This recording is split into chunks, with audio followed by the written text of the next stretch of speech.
الحمدللہ رب العالمین والصلاة والسلام علی سید الانبیاء والمرسلین وعلی آلہ وصحبہ اجمعین ثم اما بعد السلام علیکم ورحمۃ اللہ وبرکاتہ۔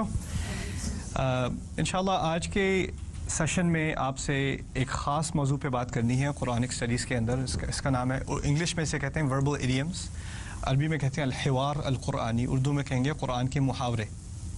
قرآن میں بعض ایکسپریشنز ہیں، کچھ محاورے ہیں، کچھ کہاوتیں ہیں جن کو آپ لفظی ترجمہ کریں تو آپ کو بات ٹھیک سے سمجھ نہیں آئے گی۔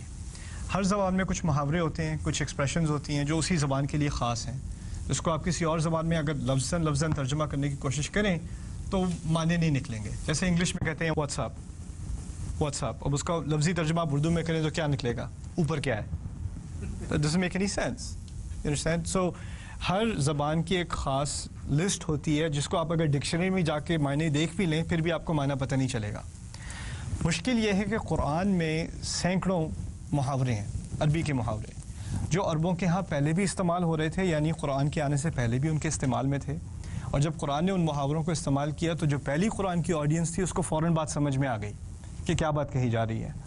لیکن ہمارے ترجموں میں، انگلش میں بھی کبھی کبھار اردو میں بھی، جب ان محاوروں کا ترجمہ ہوتا ہے تو وہ ترجمہ لفظی ہوتا ہے، اور جب آدمی وہ لفظی ترجمہ پڑھتا ہے تو وہ سمجھتا ہے کہ کیا بات کہی جا رہی ہے، کہ کچھ بات سمجھ نہیں آئی ٹھیک سے۔ You understand? تو ان محاوروں کی ایک خاص اسٹڈی ہوتی ہے۔ تو کچھ آیات ایسی ہیں جن میں محاورے تھے، مجھے پتہ بھی نہیں تھا کہ یہ محاورہ بھی ہے۔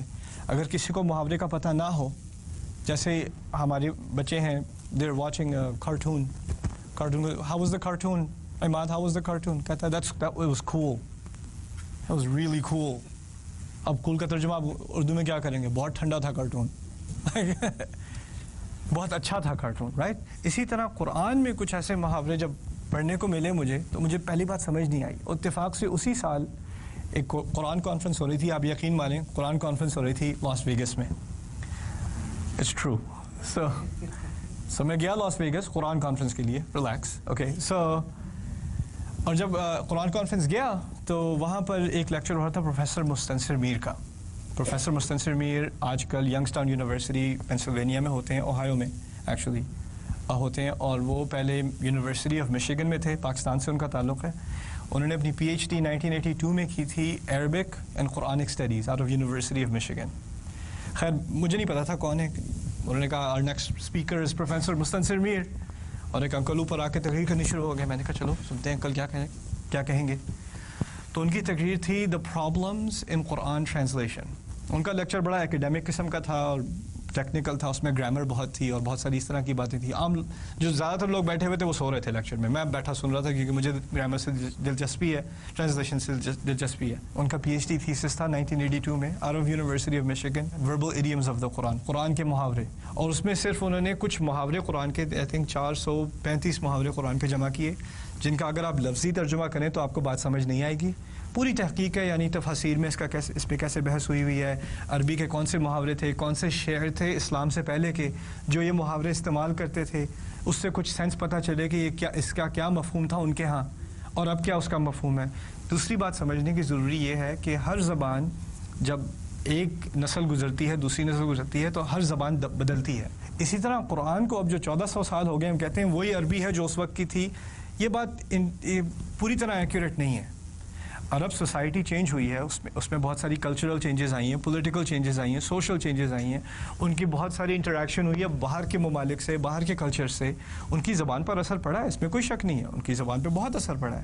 یہاں تک کہ کیونکہ میں عربی کا اسٹوڈنٹ ہوں، مجھے پتہ ہے آپ عربی اگر اسلامی کتابوں کی سیکھیں، کوئی تفسیر کی کتاب ہے، کوئی فقہ کی کتاب ہے، کوئی سیرت کی کتاب ہے، اب وہ عربی میں کتاب پڑھ رہے ہیں، آپ کو سمجھ بھی آ جائے، آپ اسلامی لیکچر بھی سن رہے ہیں، آپ کو وہ سمجھ بھی آ جائیں، لیکن اگر آپ اس کو کمپیئر کریں الجزیرہ کی عربی سے، الجزیرہ کی عربک بھی صاف عربی ہے، فصحا اسے کہتے ہیں، it's clean pure Arabic, formal Arabic, لیکن زمین آسمان کا فرق ہے۔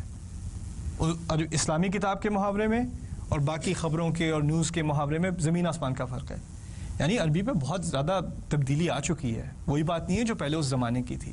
اور یہ بات سمجھنی بہت ضروری ہے کہ جب قرآن پڑھا جاتا ہے اور قرآن کی عربی پڑھی جاتی ہے تو وہ تاریخی عربی پڑھنی پڑتی ہے، جو پہلے اس زمانے کی تھی اس زمانے کے محاورے کیا تھے, اس وقت کے لوگ کیا سوچتے تھے, یہ بات سن کے اگر صحیح معنی سمجھنے ہیں تو اس وقت کے زمانے کی بات سمجھنی پڑے گی, پہلے کچھ تاریخی تحقیق کرنی پڑے گی, پھر بات صحیح میں سمجھ آئے گی. تو پہلا محاورہ جو آپ کے سامنے میں پیش کرتا ہوں وہ ہے سورہ اسراء سے, اس کا تعلق ہے سورہ نمبر 17 وَاخْفِضْ لَهُمَا جَنَاحَ الذُّلِّ مِنَ الرَّحْمَةِ. بڑی مشہور آیت ہے, اس میں اللہ تعالیٰ نے ہمیں والدین کے حقوق کے بارے میں کچھ بات کی ہے اور کہا یہ ہے وَاخْفِضْ لَهُمَا جَنَاحَ الذُّلِّ مِنَ الرَّحْمَةِ, اپنے پر کمزوری کے پر, ایکچولی اس کا ترجمہ لفظی ترجمہ ہوگا اپنے کمزوری کے پر اپنے والدین کے سامنے جھکا لیا کرو. پروں کو جھکانے کی بات کی گئی ہے. اچھا, پر جھکانے کا اس کے عربی انگلش ٹرانسلیشن, انگلش میں ترجمہ لکھا ہوا ہے lower your wings of humility or lower the wings of weakness before your parents. okay, وَاخْفِضْ لَهُمَا جَنَاحَ الذُّلِّ مِنَ الرَّحْمَةِ. اور یہ کیا اس لیے کرو کہ ان پر رحم کھانے کے لیے, ان پہ رحمت کرنے کے لیے. لیکن اصل محاورہ اس میں ہے پروں کو نیچے لانا. اب پروں کو نیچے لانا یہ محاورہ عرب میں پہلے سے استعمال ہو رہا تھا. اس کا کیا استعمال تھا؟ عرب کے ہاں اصل میں دو محاورے تھے. ایک محاورہ تھا پروں کو اٹھانا اور دوسرا محاورہ تھا پروں کو نیچے کرنا. وہ کہتے ہیں ایک دوست دوسرے سے عربی میں بات کر رہا ہے شعر کے اسلوب میں, اس کا دوست زیادہ تر عام طور پہ بڑا نائس ہوتا ہے, آرام سے بات کرتا ہے, سلیقے سے بات کرتا ہے. ایک دن اس کا دوست بڑے غصے میں ہے اور بہت ہی زیادہ شوخی میں ہے, بہت اونچی آواز میں بات کر رہا ہے. تو شاعر دوسرے شاعر سے کہتا ہے کہ تم ہمیشہ اپنے پر نیچے رکھتے ہو, آج اپنے پر کیوں اٹھائے ہوئے ہیں؟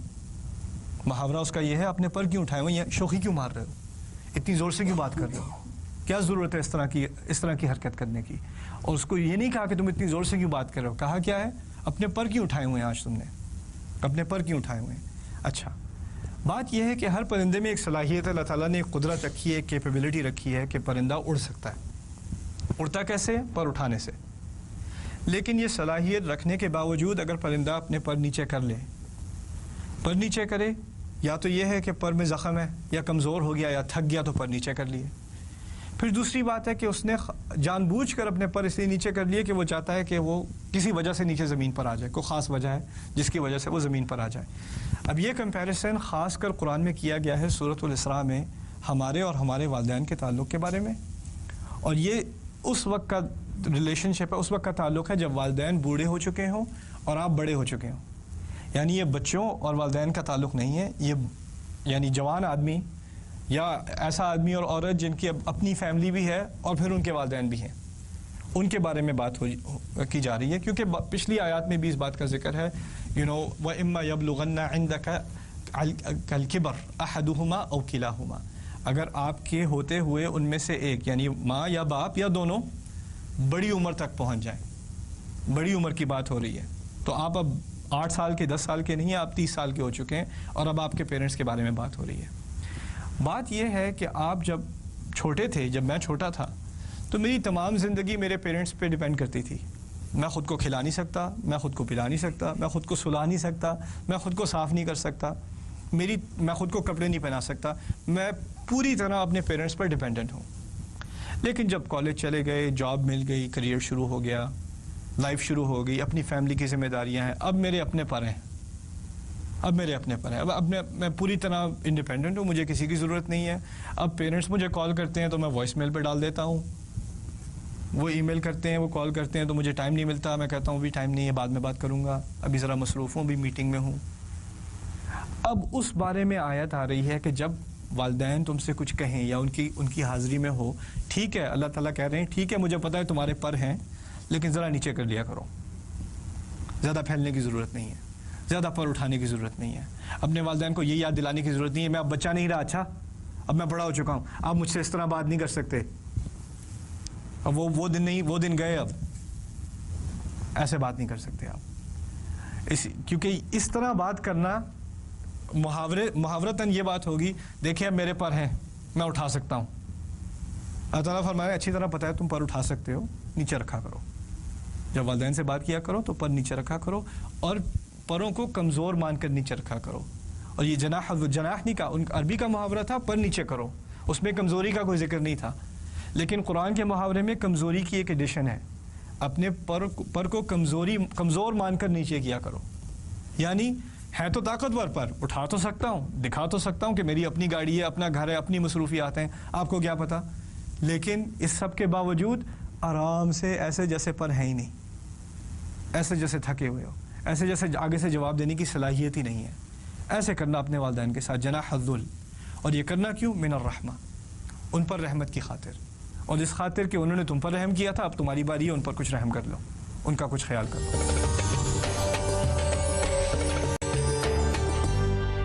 دوسری بات اس میں جو بڑی خوبصورت ہے، یہ بڑی مشہور دعائے قرآن کی، کافیوں کو یاد بھی ہوگی، رب ارحمہما کما ربیانی صغیرا، اے رب ان دونوں پر رحم کر جس طرح انہوں نے میری تربیت کی تھی جب میں چھوٹا تھا. ٹھیک ہے. اب اس دعا میں ایک طرح سے ایک ریورسل ہے. یا اللہ ان کا اب خیال کر، پہلے وہ میرا خیال کیا کرتے تھے. یہی بات ہے نا. اچھا آپ سمجھنے کی کوشش کریں. عربی کے محاورے میں پر نیچے کرنے کے ایک اور معنی بھی ہیں. ایک معنی تو یہ ہے کہ انسان اپنے آپ کو ہمبل کرے، آگے سے نہ پھیلے زیادہ، آواز اونچی نہ کرے. دوسرے معنی اس کے یہ ہیں کہ کوئی چڑیا ہے، اس کے چھوٹے چھوٹے چوچے ہیں یا انڈے ہیں، اس کے نیسٹ کو کیا کہتے ہیں؟ مجھے پتہ نہیں نیسٹ کو کہتے کیا ہے. گھونسلے میں. ہاں گھونسلے میں اس کے چھوٹے چھوٹے بچے ہیں، وہ خود ابھی اڑ بھی نہیں سکتے. اب پیچھے سے سانپ آ رہا ہے، سانپ نے تو ان کو کھا لینا ہے. تو چڑیا کیا کرتی ہے؟ اپنے پر ایسے پھیلا کے گھونسلے کے اوپر، سانپ ڈسے گا تو کسے ڈسے گا؟ چڑیا کو ڈسے گا، لیکن وہ نہیں ہٹتی. کیوں؟ کس کی حفاظت کر رہی ہے؟ اپنی اولاد کی حفاظت کر رہی ہے. یہ لوگ استعمال کرتے تھے پر نیچے کرنے کو جب والد یا والدہ بچے کی حفاظت کرے، کہ اس نے پر نیچے کیے ہوئے ہیں، اپنی اولاد کی حفاظت کر رہا ہے. مزے کی بات یہ ہے قرآن میں کہ یہی محاورہ اب استعمال ہو رہا ہے، لیکن یہ والدین کے لیے استعمال نہیں ہو رہا کہ والدین اپنے بچوں کی حفاظت کریں. اب یہ محاورہ کہاں استعمال ہو رہا ہے؟ بچے والدین کی حفاظت کریں. اب بچے والدین کی حفاظت کریں. وَاخْفِضْ لَهُمَا جَنَاحَ الذُّلِّ مِنَ الرَّحْمَةِ. سبحان اللہ. تو یہ محاورہ جو پہلے کا یوسیج ہے، اگر یہ سمجھ میں آ جائے تو پھر ایک نئی خوبصورتی سامنے آتی ہے. ورنہ اگر آپ ترجمے میں پڑھ رہے ہیں اپنے پر نیچے کر لو، کچھ شاید آپ کو اندازہ ہو جائے کیا بات کی جا رہی ہے، لیکن پوری تصویر سامنے نہیں آئے گی. اسی طرح دوسرا محاورہ انشاءاللہ اس سیشن میں جو آپ کے سامنے رکھ دوں، وہ ہے بڑی گہری بات ہے، قرۃ اعین. ربنا هب لنا من ازواجنا وذرياتنا قرۃ اعین واجعلنا للمتقین اماما. سورۃ الفرقان کی آخری آیات میں سے ہے، ایک بڑی خوبصورت دعا ہے. اللہ تعالیٰ ہمارے ازواج میں سے ہمیں آنکھوں کی ٹھنڈک دے. قرۃ اعین. اب آنکھوں کی ٹھنڈک ہمارے ہاں بھی محاورہ ہے، عربوں کے ہاں بھی محاورہ ہے. اسی لیے لوگ سمجھتے ہیں چلو یہ تو وہی بات ہے جو ہمیں سمجھ آتی ہے اردو میں. آنکھوں کی ٹھنڈک بالکل ایک ہی بات ہے، تقریباً ایک ہی بات ہے، لیکن کچھ فرق بھی ہے. تو یہ فرق سمجھنے کی ضرورت ہے. جب میں یہی لیکچر انگلش میں دے رہا ہوتا ہوں تو فرق بہت سمجھانے کی ضرورت ہے، کیونکہ انگلش میں کولنس آف دی آئیز کسی کو سمجھ نہیں آتی. وہ کسی آنکھوں کی ٹھنڈک کم از کم اردو میں آپ کو سمجھ آ جاتی ہے کہ آنکھوں کی ٹھنڈک ایک محاورہ ہے، ہمارے یہاں مستعمل ہے، ہم سمجھتے ہیں اسے. لیکن باقیوں کو انگلش میں تو اور بھی بڑا مسئلہ ہے. خیر، عربی میں اس کا بیک گراؤنڈ کیا ہے؟ اس کے بیک گراؤنڈ میں 2-3 چیزیں ہیں.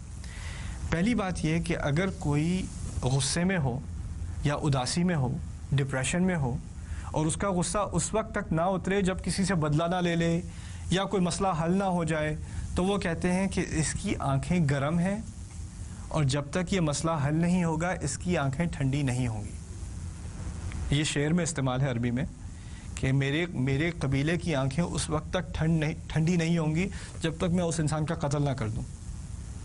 یعنی وہ بدلے کی خاطر قتل کرنے جا رہا ہے، اور اسے کہو قتل کیوں کر رہے ہو؟ کہتا ہے میں اپنے قبیلے کی آنکھیں ٹھنڈی کرنا چاہتا ہوں. اس لیے یعنی ان کا غصہ اترے، ان لوگوں کا غصہ اترے، ان کی اداسی جائے. اس کا تعلق ہے آنکھوں کی ٹھنڈک سے. دوسری بات، آنکھوں کی ٹھنڈک کا تعلق ایکچولی اس کا اپوزٹ، اس کا جو الٹا، اس کا متضاد جو ہے وہ ہے آنکھوں کی گرمی. عربی میں ایک بد دعا ہے، اسخن اللہ عینک، اللہ تمہاری آنکھیں گرم کرے. یہ ان کے ہاں بد دعا ہے. بد دعا کا مطلب کیا ہے؟ کہ تم اداسی کے آنسو بہاؤ، اداسی کے آنسو بہاؤ. یعنی تمہاری زندگی میں اداسی ہو، پھر اداسی ہو، پھر تم روتے ہی رہو زندگی میں. اسے کہتے ہیں اللہ تمہاری آنکھیں گرم کرے. کسی سے کہیں قر اللہ عینک او اقر اللہ عینک، اللہ تمہاری آنکھیں ٹھنڈی کرے، اس کا مطلب ہے کہ تم خوشی کے آنسو بہاؤ. جب اداسی کے آنسو بہاؤ تو آنکھیں گرم، جب خوشی کے بہاؤ تو آنکھیں ٹھنڈی. تو مقصد قرۃ اعین، آنکھوں کی ٹھنڈک کا ہے، یا اللہ تعالیٰ مجھے اتنی خوشی دے کہ میں رونے پہ آ جاؤں، خوشی کے مارے رونا شروع کر دوں. اس کی معنی بھی ہے اس کے اندر قرۃ العین میں، آنکھوں کی ٹھنڈک میں. اچھا تو پہلی بات کی تھی اداسی جانے کی، دوسری بات اتنی خوشی کہ رونا آ جائے، تیسری وہ استعمال کرتے تھے جب یہ لوگ سفر کرتے ہیں، عرب جو ہے صحرا میں پہلے سفر کرتے تھے پرانے زمانے میں، تو کبھی کبھی صحرا میں طوفان آتا ہے، طوفان میں پھر ریت پھرتی ہے، تو وہ اپنی پوری شکل کو کور کر لیتے تھے، لیکن آنکھیں کھلی رہتی تھیں. آنکھوں کا کھلی رہنا ضروری ہے کیونکہ آپ کو پتہ نہیں آپ جا کہاں رہے ہیں. اب آنکھوں کو ریت کی مار پڑ رہی ہے، وہ جا کے کسی غار میں، کسی پہاڑ کے نیچے کہیں جا کے وہ چھپ جاتا ہے انسان، اور جیسے ہی چھپتا تھوڑی ریلیف ملتی تو کہتا چلو آخرکار آنکھوں کو کچھ ٹھنڈک ملی. یعنی اگر طوفان سے بچے انسان تو اسے بھی آنکھوں کی ٹھنڈک کہا جاتا ہے. اسی طرح یہ محاورہ اس طرح استعمال ہونے لگا کہ اگر آپ کی زندگی میں بہت ساری مصیبتیں ہیں، بڑی مشکلیں ہیں، اور آپ کسی نہ کسی طرح کہیں پناہ لینے چلے گئے تو آپ کی آنکھوں کو ٹھنڈک مل گئی. اب اس بیک گراؤنڈ کو سمجھنے کے بعد اگر آیت پڑھیں، اللہ تعالیٰ سے مانگا جا رہا ہے کہ ہم اپنے والدین، ہم اپنی اولاد میں اور اپنی اسپاؤسز میں، اپنی ازواج میں، میاں بیوی میں آنکھوں کی ٹھنڈک پائیں. یعنی باقی دنیا، باہر کی دنیا طوفان ہے، باہر کی دنیا بہت مشکل ہے، جب انسان گھر میں آئے تو ایسے جیسے طوفان سے بچ کے پناہ میں آ گئے. یا اللہ تعالیٰ جب میں اپنی اولاد کو دیکھوں، اپنی بیوی کو دیکھوں، اپنے شوہر کو دیکھوں تو ایسا معلوم ہو کہ سارے مسائل ختم ہو گئے، اب میں پناہ میں آ چکا. اصل ٹریجڈی یہ ہے ہمارے وقت کی کہ طوفان باہر نہیں ہوتا، طوفان اندر ہوتا ہے. آنکھوں کی ٹھنڈک باہر جا کے ملتی ہے. تو یہ بڑی ریلیونٹ دعا ہے. یا اللہ باہر تو ٹھنڈک بہت ڈھونڈ لی، اندر نہیں مل رہی گھر کے. یا اللہ گھر کے اندر آنکھوں کی ٹھنڈک دے دے، گھر کے اندر پناہ دے دے. کتنے لوگوں کو اس دعا کی ضرورت ہے، ہمیں احساس بھی نہیں ہوتا. کتنے لوگوں کے گھر میں روز لڑائی، روز آواز ایک سے زیادہ درجہ اور اونچی ہوتی جا رہی ہے، چیخ پکار ہو رہی ہے، رونا دھونا پڑا ہوا ہے. لوگ ڈپریشن میں، یار گھر جانے کا دل نہیں چاہتا، کیا کروں، گھر جاؤں گا تو پھر وہی ڈرامہ شروع ہو جائے گا. بیوی بھی ڈپریشن میں، میاں بھی ڈپریشن میں، والدین سے جب بات کرو جھگڑا شروع ہو جاتا ہے. کسی نہ کسی نے رونا یا کسی نہ کسی نے چیخنا ہے، یہی ہونا ہے. اب اس دوران پھر یہ دعا یاد آتی ہے، ربنا هب لنا من ازواجنا وذریاتنا قرۃ اعین. لڑکا باغی ہو گیا ہے، گھر دیر سے آ رہا ہے، جب بھی آتا ہے لڑائی باپ جو ہے اس کا ٹیمپریچر اوپر بڑھ جاتا ہے، وہ چیخنا شروع کرتا ہے. پھر بیٹا جواب دینا شروع کر دیتا ہے. پھر ماں کہتی ہے بیٹا ایسے مت کرو، باپ ہے تمہارا، چلو چھوڑو میں نہیں کرتا، وہ گھر سے نکل جاتا ہے.